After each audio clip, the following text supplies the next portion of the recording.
What if I told you that the very inner work that you've been doing for years has become the biggest obstacle to the life that you actually want?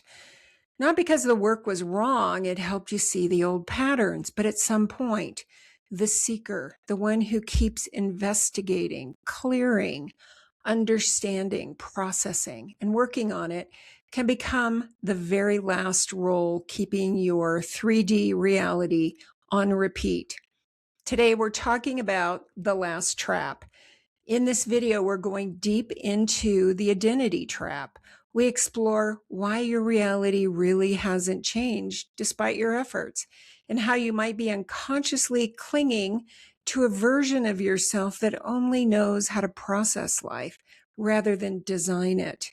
We're diving into the roles we learned, identifying the survival identities, the fixer, the outsider, the caretaker, that are still running your 3D reality behind the scenes, and the threshold of identity. Why your nervous system views success or peace as a threat to who you think you are. Also, living from the future self, how to recognize the moment you slip back into an old role in the somatic practice that works to pull your energy back into your sovereign identity. Your inner work has prepared the ground. It's time to stop being the one who is working on it and start being the one who's finally arrived. If you're new here, I'm Wanda Vitale, and this is the Reality Architects. This is a community for spiritual people, healers, what I call do-gooders, and quiet world changers who want to have a positive impact, but feel conflicted or challenged when it's time to be seen, receive more, trust themselves, or step into what's next. I understand only too well how this works. When life as I knew it changed after a divorce and a debilitating accident, couldn't go back to the career that I had known, I had to create results quickly. And even though I understood so many things, I understood psychology, I understood spiritual principles, but none of it worked. And I realized that another layer of explanation wasn't the shift. And that's what most people believe, that there's something else to understand. And if they just understand it, it will change everything. But it doesn't work that way. The shift happened when I caught the moment when my old identity, the old me, that created my old life, showed up. And before I made a different kind of choice, people that I talk to have done a lot of work. You've cleared money blocks, you've healed childhood wounds, you've gone back and processed a lot of feelings. You've done a lot of stuff and you know a lot of stuff. But the bank account and relationships are still the same. You've done the work. You have had real breakthroughs, but mostly they're temporary, and still 3D reality pretty much looks just like it always has. Changes a little and then it goes back or doesn't change much at all. I call it the hamster wheel. And this is where most people think that they need more understanding, another layer, another tool, some explanation that will give them clarity. It's that the work became your new identity. You became a professional healer of your own life rather than the architect of it. Our egos are absolutely brilliant.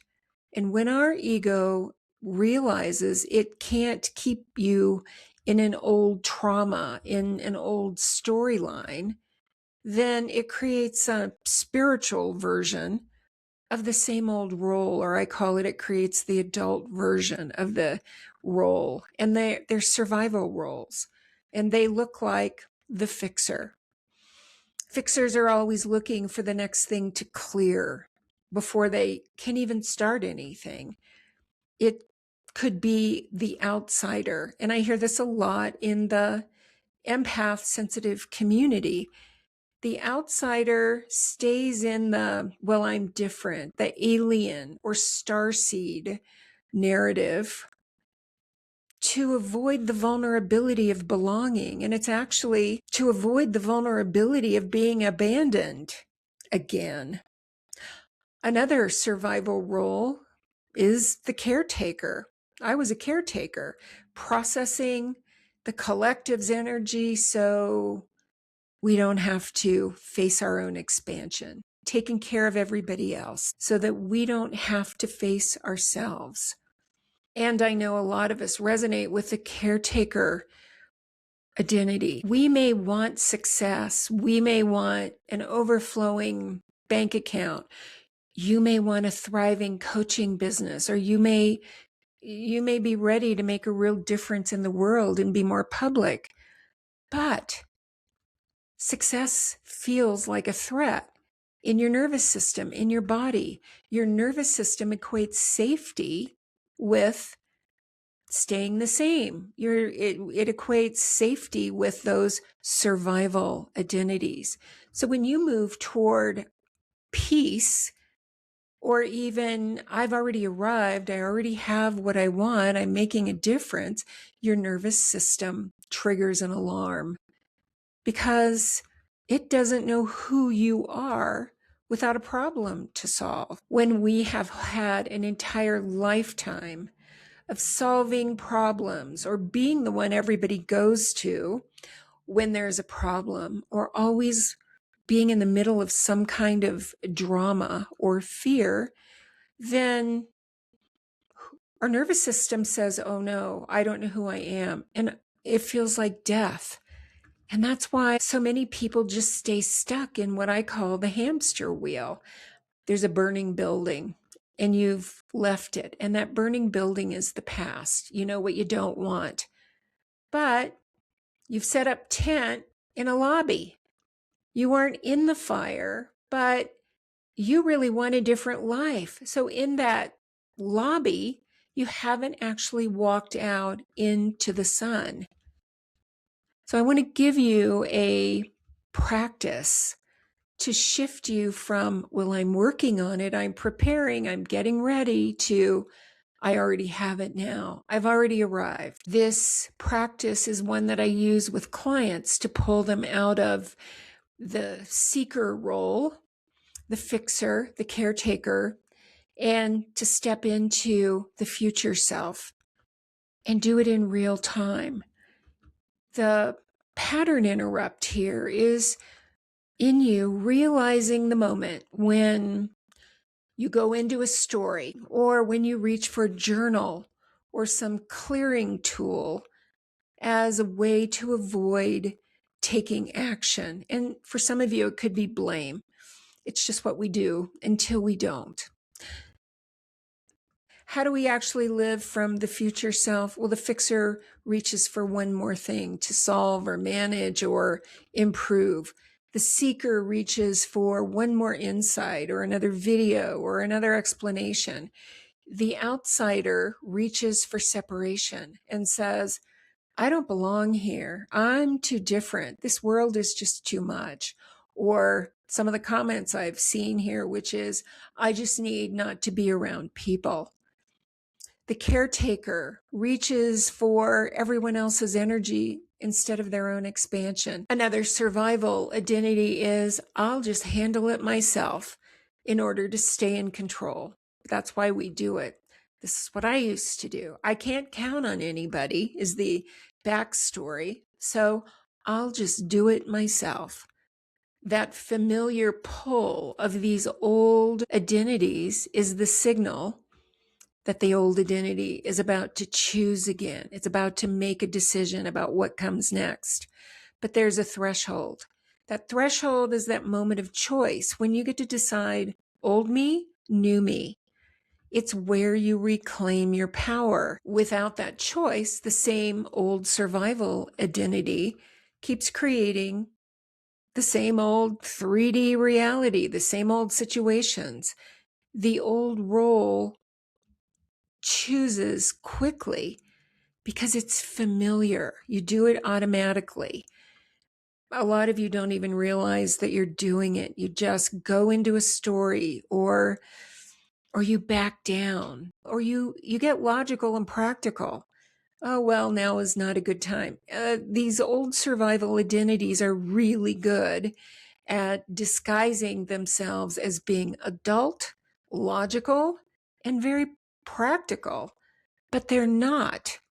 The future self is the version of you who gets to choose what's possible and how to respond from the life that you're wanting to create. So what do? We pull the energy out of fixing, seeking, caring, hiding, explaining, waiting, or doing it alone. We come back to the body and breathe. We feel whatever is arising in the body, not in your head, in the body. We're present with it. We breathe into it. The fear, the doubt, the anxiety. Before we go into a story, we witness it, breathe into it in your body, wherever it is. Could be your gut, could be your heart, could be your throat if you're afraid of speaking up. And the feeling subsides. And then we get to ask, what am I choosing here? Who am I being? Am I being the one that is confident, that changes lives, that is in peace no matter what's happening in the world? Am I being the one who knows that life has my back? Who is the version of me who can receive easily, be supported? Let that identity lead and make the choice about, what do I do now? What's my next option? Let that version of you make the choice. What action do you take? We have to take action, guys. One tiny action in the direction of whatever it is that you're choosing, whatever life that you're choosing to create. Doesn't have to be a big action. But until we take some action, nothing can change. Nothing. So maybe it's deciding that you're going to investigate, or maybe that small action is making yourself be findable, or making the decision that when you feel chaos, that's your signal to move back into your heart and to bless everything. We have to take action. Here's a 48-hour challenge. So for the next 48 hours, notice when something triggers you. And then notice when your mind wants to turn it into a story. Oh, I feel this way. Whatever your because is, because he did it, she did it, because I read this, because the world is crazy, because the collective is nuts and I feel it all. Because is a story that your survival self has learned to keep it safe. But we're here to set that survival self free. We're here to help you create an entirely different life, different results, and not just on surviving, getting by. So when you notice your story, pause. I want you to focus on wherever it is in your body. Is it abandonment? Is it fear? Is it anxiety? Where is it in your body? It could be in your throat. It could be a tightness in your throat. I want you to be present with that feeling. I do not want you to feel your feelings. It does nothing. This is different. We have to witness our feelings. We have to be present with them without a story. So wherever that contraction is in your body, be present with it. Notice it. Don't try to make it go away. Don't go into a story. Just be present with it. Because otherwise, it can just become another healing assignment, another thing to journal on, another delay. Notice when that old role wants to take over. It's saying some version of, I feel vulnerable, I don't feel safe. But this is the moment when you get to choose. Who am I being, the old me or the new me? As you choose who you are being, the old you or the new you, then take one step. Who is that version of you? What is one action you can take? What is one thought that that version of you has? Maybe it's, I can't get it wrong. The universe has my back. The world has my back. And take one action as that version of you in that moment. Commit to it. The Threshold is my live group where we work with this exact moment of choice. It's everything. It's when either the old you takes over or the new you kicks in and takes over. It's that pause before the old role creates yet another story and creates the same old result. And it's catching it in the body in real time with support. My current group of the Threshold is experiencing amazing results. I'll drop a wait list in for the next live group. I keep these small, between 10 and 12 people, because they're experiential. It's not a lecture, and each group is different. Thank you for listening. If you haven't hit subscribe, do that. You are here to stop reacting, stop surviving, stop believing that some things aren't possible. You're here to start architecting a reality that you love.